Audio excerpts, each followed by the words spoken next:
आम्हाला माहिती कळली की संपदानं हातावर सुसाईड नोट लिहिली, मान्य आहे, हातावर सुसाईड नोट लिहिली, त्याचा पेन कुठे देवा भाऊ? त्या आत्महत्येच्या ठिकाणी पेन सापडलाय का? त्या पेनवर नेमकं तुम्ही पेनवर त्या हस्ताक्षरात ज्या हाताने ते पेन लिहिलाय ना त्याच्यावर फिंगरप्रिंट्स कुणाचे आहेत हे तपासायला पाठवलंय का पोलिसांनी? का फक्त संपदाचा चारित्र्य हनन करायची सुपारी घेतली पोलिसांनी? आणि ज्या पोलिसांच्या वरतीचा आक्षेप आहे, जे महाडिक आहे पीआय जिने तिचा नंबर ब्लॉक लिस्टमध्ये टाकला, जो राहुल धस डीवायएसपी आहे ज्याने तिची तक्रारीची दखल घेतली नाही, जे धुमाळ तिला नेहमी वारंवार टॉर्चर करत होते, जायपत्रे पाटील ह्यांना कधी तुम्ही आरोपी करणार आहेत? आणि कोण खासदार आहे तो ज्याचा तक्रारीमध्ये संपदानं नाव लिहिलं आणि त्याचे 2 पीए? अहो ह्यांची माजमस्ती बघा. ज्या संपदानं 2 पीएचा उल्लेख केला ना त्यातला 1 पीए हा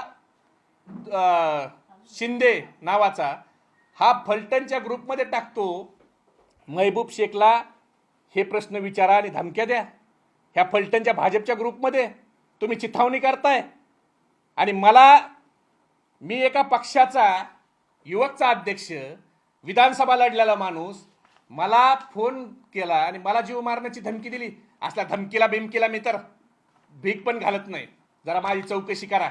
माझ्या डिक्शनरीत महबूब शेखच्या भीती हा नावच नाहीये. त्यामुळे तो विषय जाऊ द्या. पण ज्याने मला दम दिला तो व्यक्ती, त्याची हिंमत काय झाली दम द्यायची? तर 15/12/2015 कैलासवासी ज्योतिराम चव्हाणचा खून झाला फलटणमध्ये. आणि ह्या कैलासवासी ज्योतिराम चव्हाणच्या खुनामध्ये ज्याने मला फोन केला त्या स्वराज काशीदला डीवायएसपी नावाचे त्यावेळेचे चोपडे यांनी अटक केली होती. त्याची इर्टिका गाडी त्या खुनाच्या गुन्ह्यात जप्त आहे. मग त्यावेळेला तो कुणाच्या आशीर्वादाने सुटला? देवा भाऊ तुम्हीच होते ना 2015ला पण. म्हणून ह्या लोकांचं मनोबल वाढलंय आणि म्हणून हे माझ्यासारख्याला दम द्यायला बघतात. तर फलटण मधल्या सर्वसामान्य जनतेसोबत हे कसं वागत असतील? मला अनेक व्हॉट्सअप चॅट आलेत. त्या स्वराज्य कसा धमकवतो लोकांना याच्या संदर्भातले माझ्याकडे अनेक चॅट, व्हॉट्सअपचे चॅट आलेत. त्यातला एक चॅट फक्त मी तुम्हाला थोडक्यात वाचून दाखवतो. स्वागत शेठ, आपण एवढे चुकीचे वागू नका. खासदाराच्या सांगण्यावरून आपण माझी व्हॉट्सअप ग्रुपवर बदनामी करताय, तरी मी काही बोललो नाही. तुमच्या हॉटेलला पत्रा दिला तेव्हाच आपण पैसे दिले नाहीत. तुमची 10 गुंठे जागा मी 2015 मध्ये विकत घेतली आहे, त्याचे पैसे पण तेव्हाच दिले. काहीतरी कारण काढून त्रास देणे बरोबर नाही. तुमच्या बुद्धीला पटेल तसे करा, माझा खून करा, पेक्षा तुमच्याकडून आणि खासदाराकडून काय अपेक्षा करणार? हा त्या स्वराजला जो स्वराज ज्याला दम देतोय ना तो स्वराज काशीद, त्याला रिप्लाय करतोय की माझा खून करा. म्हणजे हे जंगलराज झालंय देवा भाऊ, जंगलराज. अरे फलटण मधल्या माणसाला नन्नवर एक आमदाराचा पीए हगवणे विधानसभा लढलेला, ह्यांच्यावर जर ही पाळी आली असेल आणि त्यांना न्याय भेटला नसेल तर आमच्या बीडची संपदा ऊसतोड कामगाराची मुलगी, तिचं काय झालं असेल? आणि का तिची चौकशी तुम्ही व्यवस्थित करत नाही, एसआयटी लावत नाही? अरे सगळ्या प्रकरणात तुम्ही एसआयटीची घाई करता, मग ह्या प्रकरणात तुम्ही का मुख गिळून गप्प आहेत? का तुम्हाला संवेदना नाहीत का?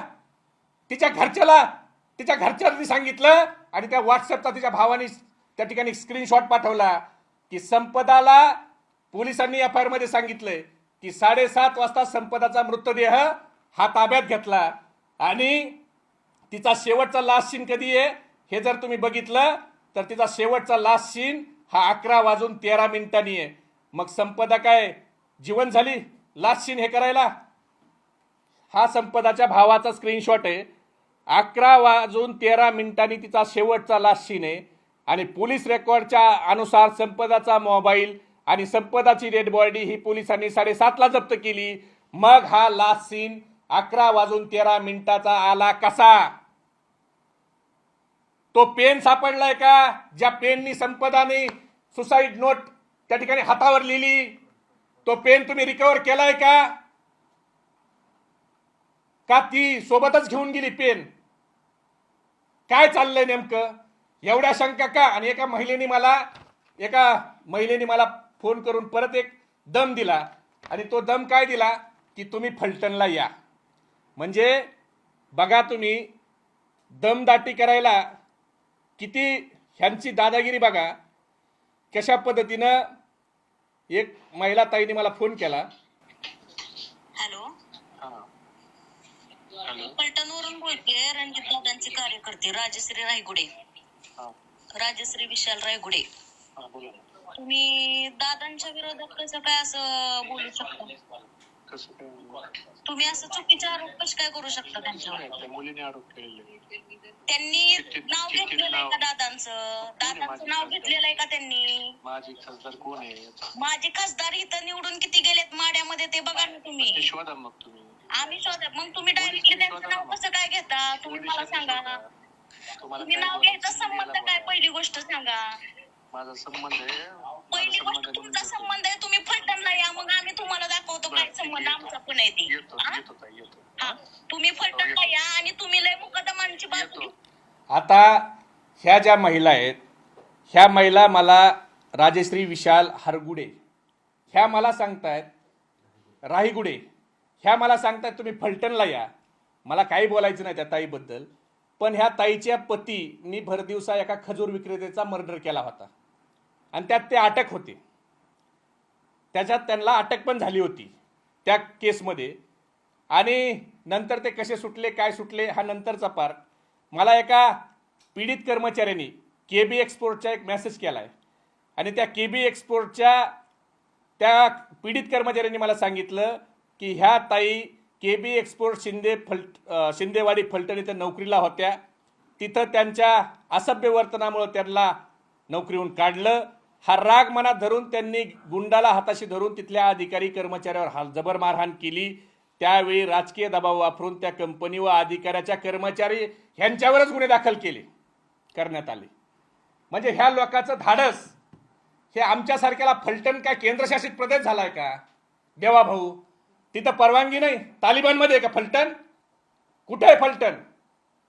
जर आम्हाला आव्हान देत असतील फलटणला या, तर तिथल्या सर्वसामान्य जनतेचं काय, संपदाचं काय केलं असेल ह्यांनी? हा विचार न केलेला बरा. तुम्ही काय हे सगळं त्या ठिकाणी मागं घालताय हे देखील कळत नाही. रत्नदीप निंबाळकरचा एक खून झाला. त्याच्या पत्नीनं मला फोन केला आणि त्याच्या खुनाचे काही मला फोटो पाठवले. अक्षरशः विकृत पद्धतीने मारलाय आणि ज्यांनी मारलाय तो भारतीय जनता पार्टीचा सरचिटणीस आहे. आणि त्यांनी मारताना त्यांच्या कुटुंबाने सांगितलं की सुरुवातीला 302चा गुन्हा हा दाखल करून घेतला जात नव्हता, पण नंतर त्या ठिकाणी ॲक्सिडेंट दाखवायचा प्रयत्न होता असं मला त्या कुटुंबाने सांगितलं. आणि त्याचं जर तुम्ही बघितलं तर त्याच्या हाताचे त्या ठिकाणी बोट तोडलेत. हाताचे बोट तोडलेत खून करताना. हाताचे बोट तोडलेत. एवढ्या विकृत पद्धतीने मारलाय. त्याच्या डोक्याला चिंध्या केल्यात. फोटो बघवत नाहीत. अक्षरशः एवढ्या वाईट पद्धतीने मारलाय. आणि हा आरोपी 12 मार्चला गुन्हा दाखल होऊन अजून पोलिसांना का सापडत नाही? त्याचं कारण तुमच्या पदाधिकाऱ्याचा भाऊ आहे म्हणून. आणि त्याच्या भावाचे, हे देवाभाऊ आम्ही म्हणत नाही, राजकीय नेत्याकडे सगळे लोक येतात, पण त्याच्या भावाचे देवाभाऊ तुमच्यासोबत फोटो आहेत. आम्ही म्हणत नाही तुमचं याला प्रोत्साहन आहे, आम्ही म्हणत नाहीत, पण हे सगळं करून खाली हे राजकीय नेत्यासोबत प्रेशर करतात का? याचा भाऊ आहे म्हणूनच हा सापडत नाही का? याची तरी तुम्ही कधी ना कधी माहिती घ्यावी अशी आम्हाला तुम्हाला विनंती करायची आहे. आणि तुम्ही संवेदनशील असाल तर लवकरात लवकर संपदाच्या प्रकरणात निवृत्त न्यायाधीशामार्फत SIT स्थापन करताल. त्यांच्या कुटुंबाच्या ज्या मागण्या आहेत, जे मधुदीप हॉटेल आहे त्याचं CCTV फुटेज हे संपदा गेल्या तिथं चेक इन झाल्यापासून 2 तास अगोदर ते संपदाचा डेड बॉडी बाहेर काढल्याच्या नंतर 2 तासाचं तुम्ही घ्या. कारण त्याच्या परिवाराला का शंका आली तर ते मधुदीप हॉटेल हे भोसलेच आहे. हे भोसले कोण? हे भोसले रणजितसिंह निंबाळकर, नाईक निंबाळकरांचे कार्यकर्ते आहेत.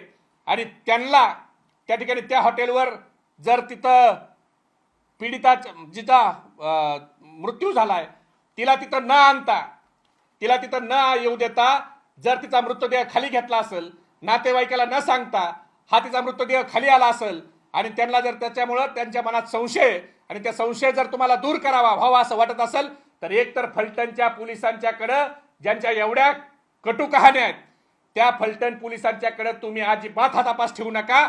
मग तातडीनं महिला IPSच्या त्या ठिकाणी नेमणूक करा आणि हा प्रकरण या ठिकाणी तडीस लावा.